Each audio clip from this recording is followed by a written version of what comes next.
Olá, sejam todos muito bem-vindos, muito prazer. Para quem ainda não me conhece, eu sou Amélia Aveiro, eu pertenci ao DPEX, Departamento dos Profissionais e Executivos da BSGI, por mais de 10 anos. Hoje não sou mais, eu me formei, dando oportunidade para outras pessoas, oportunidades para os jovens. Então, eu saí do DPEX, mas eu continuo fazendo as palestras, porque eu fiz, através do DPEX, eu fiz muitas palestras pelo estado de São Paulo, no Rio de Janeiro e pelos interiores afora. E se você ainda não me conhece, pode entrar aí no meu canal do YouTube que você vai saber exatamente quem eu sou. Eu sou budista desde criança e eu vou contar essa parte de como a minha família se converteu no budismo de Nichiren Daishonin, porque se eu for contar aqui todos ou metade dos benefícios que eu e minha família já recebemos, esse vídeo não vai acabar nunca, né? Mas vamos lá. Os meus pais, eles vieram do Paraná, não só eles, mas nós também, porque eu sou paranaense, por volta de 1966 e 67, mais ou menos. Nesta época, eu tinha de 4 para 5 anos, eu vim bem criança do Paraná, e ele vendeu a chácara que ele tinha no interior, né, do Paraná, juntou todo o dinheiro que ele tinha e veio para São Paulo com a família toda em busca de uma vida melhor, assim como muitos brasileiros fazem, né, até hoje, de virem para São Paulo para trabalhar e ter uma vida melhor. E aí, com esse dinheiro, ele deu entrada numa casa, comprou essa casa e o dinheiro só dava para dar entrada, aí arrumou emprego, minha mãe arrumou emprego, e eles continuaram trabalhando e pagando as prestações da casa. Depois de 2 anos e pouco, acredito eu, meu pai recebeu cobranças das prestações da casa. Não constava pagamento. E meu pai tinha os comprovantes que ele tinha pago, mas não tinha os comprovantes lá. Não sei o que aconteceu, não sei explicar. Meu pai corria o risco de perder a casa e ir para a rua, até então com 4 crianças. Que a situação estava tão enrolada que os advogados que meu pai conseguia, eu não queria mexer com esse processo, né? Até que depois de procurar vários advogados, ele conheceu um advogado, eu lembro do nome dele, senhor Reinaldo, que falou, não, se o senhor realmente pagou, o senhor tem os recibos, eu vou conseguir provar, e o senhor vai conseguir toda a documentação da casa. Além dele aceitar, ele escreveu uma oração num papel e entregou para o meu pai. Falou, olha, eu vou conseguir provar, mas se o senhor fizer essa oração, vai ajudar ainda mais. E era o Namyo Horingekyo. É claro que meu pai não pensou 2 vezes, correndo o risco de perder a casa, com criança pequena, de ir para a rua, ficar sem dinheiro até para voltar para o Paraná? Não, né? Então ele começou a fazer oração, e em poucos dias, naquela época, recebia-se o Gohonzou rapidamente, era de 2, 3, 4 dias já recebia. Dia 28 de agosto de 1968, meus pais receberam o Gohonzou e começamos a praticar. Eu falo começamos porque a gente era criança, né? Mas é claro que meus pais ensinaram a oração. Eu não me lembro, assim, com 4, 5 anos de idade, eu não me lembro de, assim, me ver fazendo oração. Mas é desde criança, eu não conheço outra religião, eu só conheço o budismo, né? Conheço, assim, de ler, de saber, de informação, mas de praticar, eu só conheço o budismo. Demos continuidade aí na nossa vida, meu pai trabalhava em empresas, fazendo limpeza, minha mãe também, depois minha mãe foi trabalhar na fábrica de lenço, depois o meu pai saiu dessas empresas de limpeza, começou a trabalhar de taxista. Ah, mas o táxi não era dele não, o táxi era alugado, e não era alugado de empresa, que na época a gente nem sabia se tinha empresas que alugavam, né? Mas era de uma outra pessoa, de um outro senhor, que tinha 2, 3 carros na época, e ele alugava o carro, um táxi, para outra pessoa trabalhar. Conclusão, meu pai tinha que pagar o aluguel do carro, a manutenção do carro, a gasolina. Aí o que sobrava era dele para sustentar a família, né? Continuou trabalhando, fazendo a prática, até que quando a gente começou a praticar, só meu pai que ia na reunião.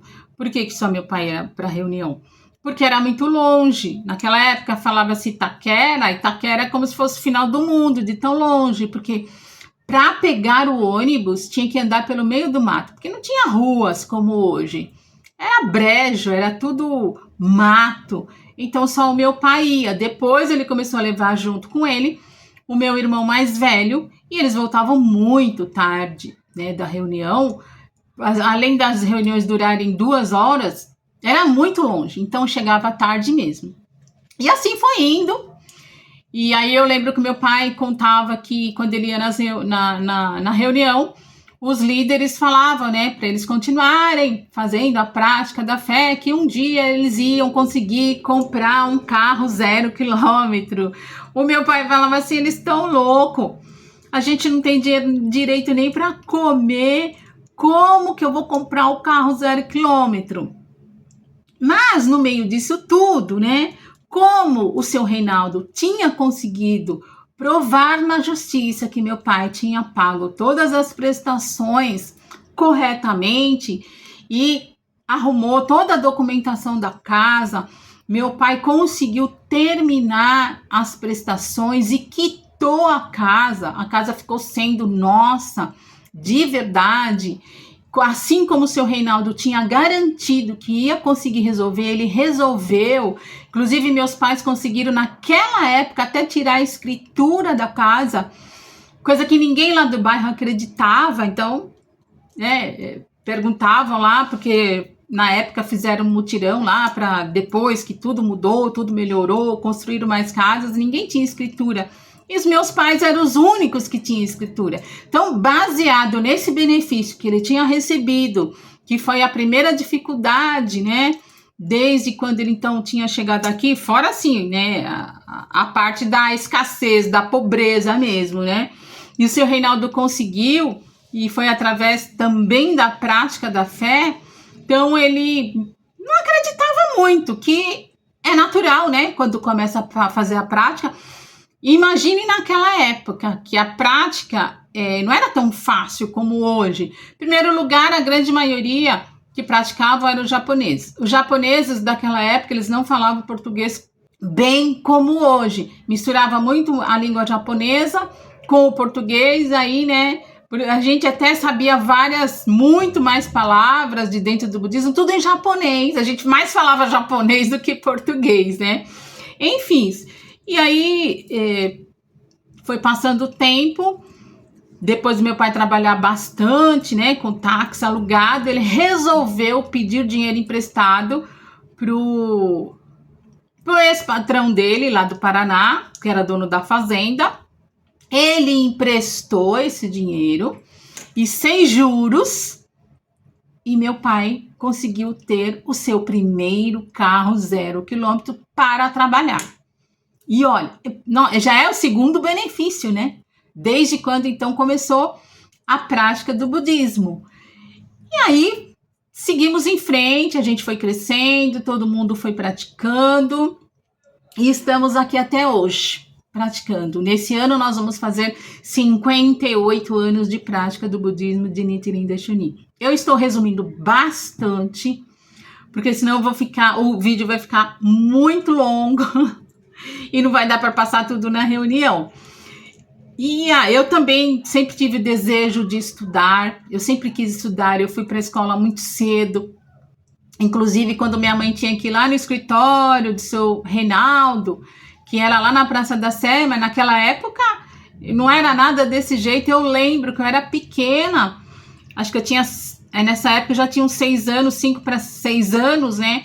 Minha mãe me levava com ela no escritório. Por que minha mãe levava? Porque minha mãe não sabia ler e ela tinha medo de pegar o ônibus errado e se perder. Então ela levava eu junto para eu ler o nome do ônibus para a gente não se perder.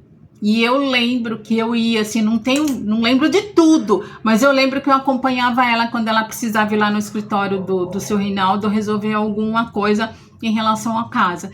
E foi assim que a gente cresceu dentro do budismo. Meu pai não teve só um carro 0 km de trabalho, ele teve vários carros 0 km, porque a cada 3 anos, né, como é táxi, roda muito, né? Ele sempre trocava. Chegou um momento que ele parou de pedir dinheiro emprestado para comprar o carro novo. Ele mesmo guardava, juntava o dinheiro e comprava os carros. A casa que a gente comprou na época era muito pequena. Depois ele construiu mais, ele aumentou essa casa. Ficou maior, ficou melhor. Aí em 1979 nasceu minha irmã. Então éramos 5 filhos. Meu pai e a mãe eram 7 pessoas. Nós não tínhamos água encanada. Nós tínhamos que pegar água na bica, lavar roupa, cozinhar, tudo água da bica. Aí, né, o progresso foi chegando, foi tendo as ruas. Logo teve água encanada. E a gente cresceu dentro do budismo dessa forma. Um dos meus sonhos, da minha maior vontade, era realmente fazer uma faculdade. Sempre estudei em escola pública, né? Porque não tínhamos dinheiro para estudar em escola. Imagina, isso era luxo, escola paga, né? Aí eu fiz faculdade de administração de empresas, fiz pós-graduação, fiz vários cursos, e a qual contribuiu para todos os meus trabalhos que eu tive hoje, até hoje. Uma das coisas que eu aprendi muito com a minha mãe foi a educação financeira, que quando a gente começou a trabalhar ainda era muito difícil, então ela falava que a gente tinha que dar uma parte do dinheiro do salário para ajudar em casa. Todos nós filhos que trabalhavam fazíamos isso. Ela pegava o salário todo na mão, porque naquela época a gente também não tinha conta em banco. Aí ela pegava uma parte e falava, isso aqui é para ajudar em casa e o restante é seu. Mas esse restante é meu, era para passear, era para comprar roupa, era para o lanche da escola, era para a condução do trabalho, era para tudo. Então, com esse pouco que sobrava do mês, eu tinha que fazer as minhas próprias escolhas para o dinheiro ser suficiente para eu fazer o que eu quisesse. Então, eu sempre dava prioridade para os meus desejos. Os meus desejos eram sempre voltados para os estudos. Então, eu sempre fazia uma reserva desse dinheiro quando sobrava, né? Porque eu pagava cursos, depois passei a pagar a faculdade, chegava muito tarde em casa. Mas foi assim, bem desafiador. Mas hoje eu só tenho gratidão, porque através de lidar com o dinheiro desta forma, eu conquistei a minha liberdade financeira. O meu pai faleceu já faz 2 anos. Ele já era separado da minha mãe alguns anos. Ele já tinha outra família, outra esposa, né? E ele ficou doente, faleceu, mas durante a demência que ele teve, Alzheimer, ele não esqueceu do Daimoku. A mulher dele falava assim, né? Ele esquece de muitas coisas, mas da oração ele não esquece. Meu pai era tão forte, a gente fala, de vez em quando a gente dá até risada disso, porque ele tinha que fazer uma cirurgia. Dia 5 de junho ele foi internado, dia 6 de junho ele fugiu do hospital, mesmo com demência, ele fugiu do hospital, foi para casa dele. Aí a esposa dele avisou lá no hospital que ele estava lá. Aí no dia seguinte a ambulância logo cedo foi buscá-lo. Aí ele voltou para o hospital no dia 8, aí fizeram a cirurgia dele no dia 8 mesmo. Aí ele faleceu dia 9. Dia 9 de junho ele faleceu. É só Daimoku. Então, assim, essa é um pouco da história da minha família, um pouco da minha história. Eu venci, eu continuo praticando, é óbvio, e vou praticar até os últimos dias da minha vida. O meu irmão mais velho também é falecido, faleceu em 2021. Ele era o único que tinha parado a prática, né? E os outros continuam praticando. Minha mãe é viva, continua praticando, ela tem 84 anos, mas ela faz de 2 a 3 horas de Daimoku por dia, ainda faz dessa forma. Eu só tenho a agradecer, né, ao sensei, aos líderes que tanto nos incentivaram naquela época, né, aos líderes que tanto nos incentivam ainda hoje, porque realmente foi um grande desafio lá atrás. Mas os desafios, as dificuldades que aparecem na nossa vida é apenas para nós transformarmos e fazer dessa dificuldade oportunidades. Eu conquistei a minha liberdade financeira. Meu pai, né? Eu acredito muito que através dessa prática da conversão no budismo, ele deixou essa crença da casa própria. Eu fiquei refletindo há poucos dias que nenhum dos meus irmãos, a gente nunca morou de aluguel. Todos nós casamos, mas todos nós temos a casa própria. E aí eu fiz essa reflexão, falei, olha só que interessante, né? Essa crença de acreditar de que a gente consegue, que a gente pode seguir em frente, conquistar tudo o que a gente deseja através da prática da fé. É isso que eu aprendo todos os dias com a prática, e quando eu falo prática da fé, não é só o Daimoku. Prática, fé e estudo, né? Tem o tripé, a gente precisa estudar para a gente compreender o que está acontecendo na nossa vida, porque às vezes as dificuldades são tantas dificuldades que acaba até desacreditando. Mas quanto mais a gente estuda, mais a gente entende como é que funciona a nossa vida, como é que funciona o karma da nossa vida. Eu estou aqui muito bem, graças à prática do budismo de Nichiren Daishonin. Eu agradeço pela oportunidade e quando quiserem, quando precisarem, eu ainda faço palestra como particular, porque esse é o meu trabalho. Estou à disposição de vocês. Muito obrigada pelo convite. Até mais. Tchau!